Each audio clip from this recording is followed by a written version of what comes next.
Example number 1 498 millilitre દ્રાવણમાં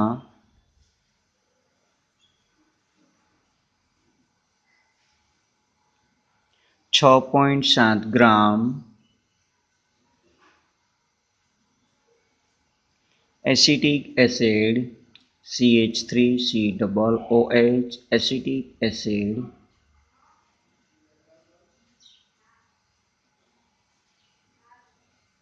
દ્રવ્ય થાય તો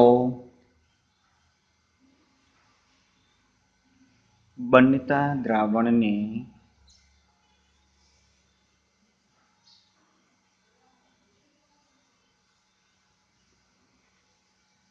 નોર્માલિટી શોધો. સૌપ્રથમ તેનું કદ V બરાબર 498 મિલીલીટર, તેનું વજન W is equal to 6.7 gram,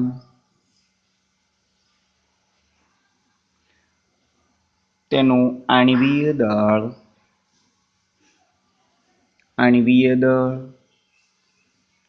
is equal to 60 ગ્રામ પ્રતિ મોલ.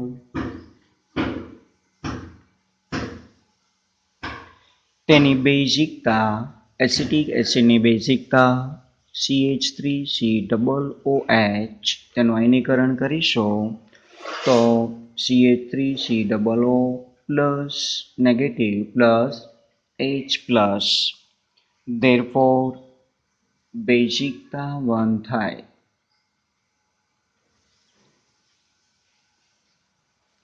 હવે એસિટિક એસિડનો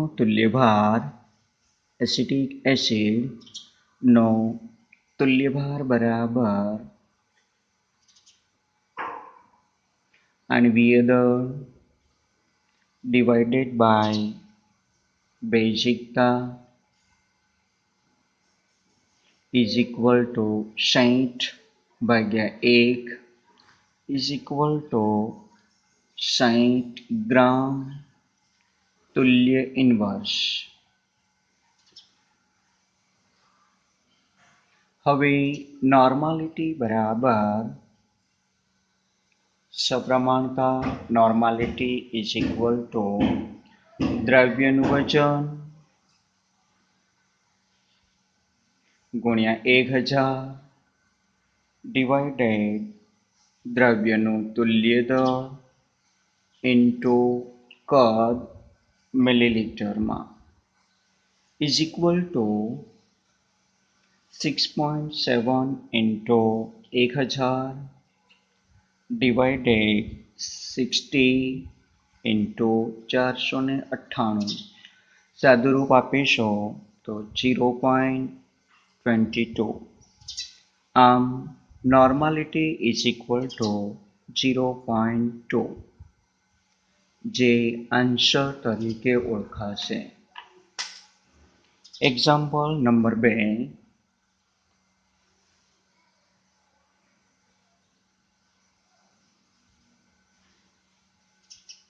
એક્ઝામ્પલ 2 25 ડિગ્રી સેલ્સિયસ તાપમાને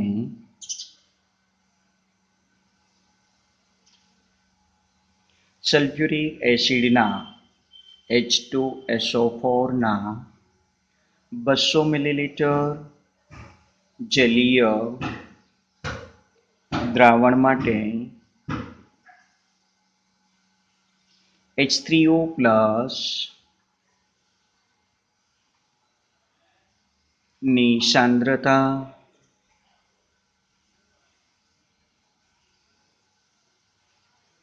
નું મૂલ્ય 1 મોલર હોય તો તેમાં કેટલા ગ્રામ સલ્ફ્યુરિક એસિડ H2SO4 ઓગળેલો હશે?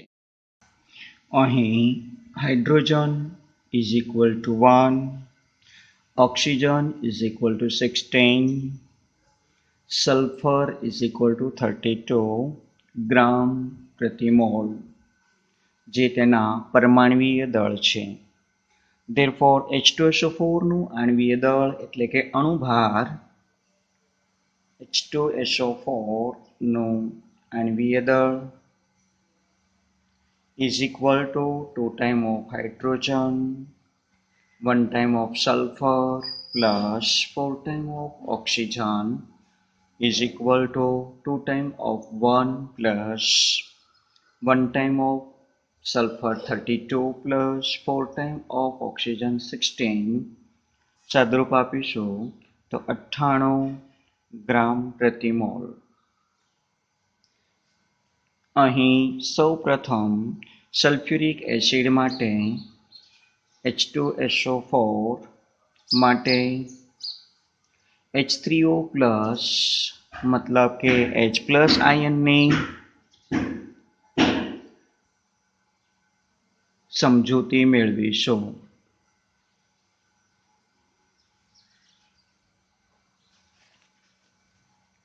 H2SO4 નું આયનીકરણ કરતા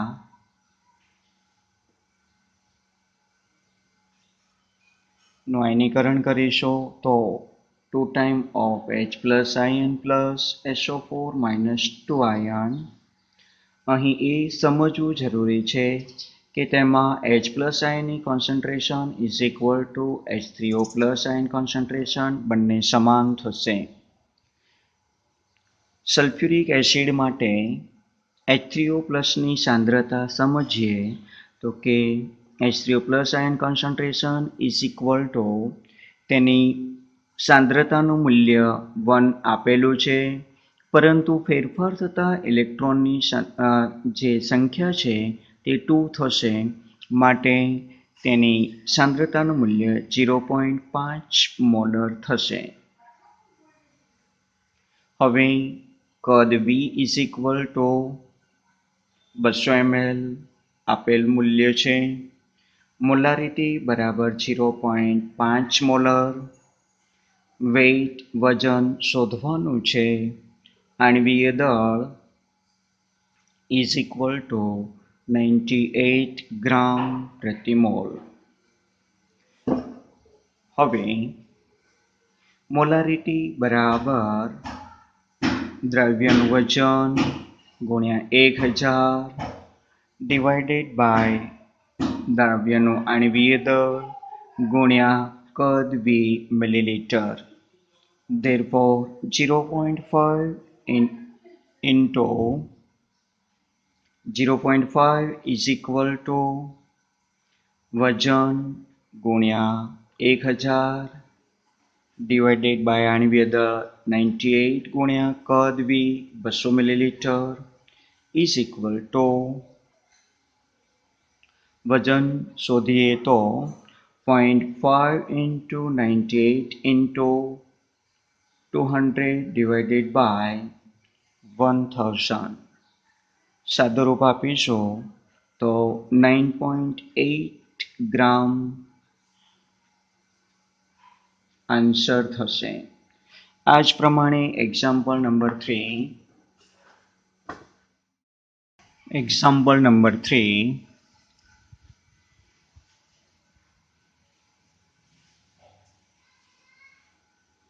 18%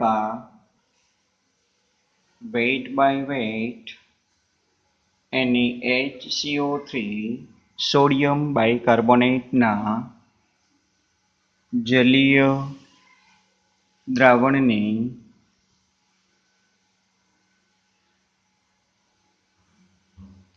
મોલાલિટી સ્મોલ m કેટલી થશે?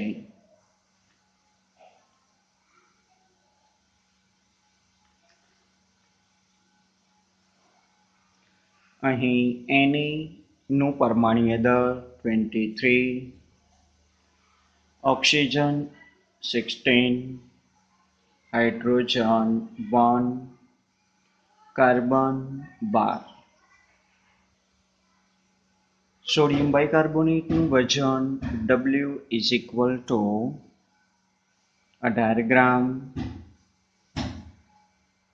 દ્રાવકનું વજન is equal two 82 gram. NaCO3 નું આણ્વીય દળ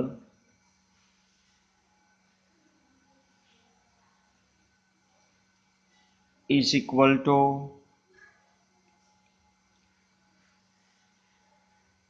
84 gram प्रति मोल. Therefore, molality small m is equal to દ્રવ્યનું દળ ગુણ્યા 1000 divided by દ્રવ્યનું આણ્વીય દળ ગુણ્યા દ્રાવકનું દળ is equal to 18 ગુણ્યા 1000 ભાગ્યા 84 into 82. સાદુરૂપ આપીશું 2.61 મોલાલિટીનો આન્સર થશે. એ જ પ્રમાણે એક્ઝામ્પલ નંબર 4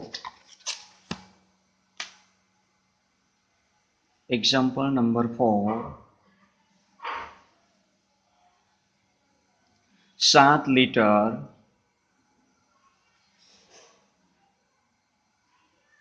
દ્રાવણમાં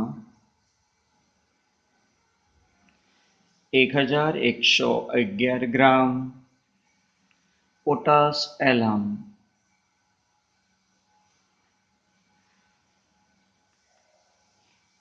કે જેને આપણે ફટકડી તરીકે ઓળખીએ છીએ દ્રાવ્ય થયેલો હોય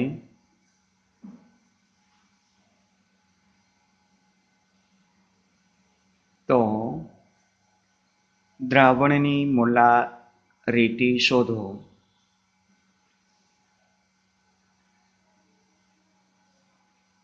કેપિટલ એમ શોધો. પોટાશ એલમનું અણુસૂત્ર અને તેનું આણ્વીય દળ. પોટાશ એલમ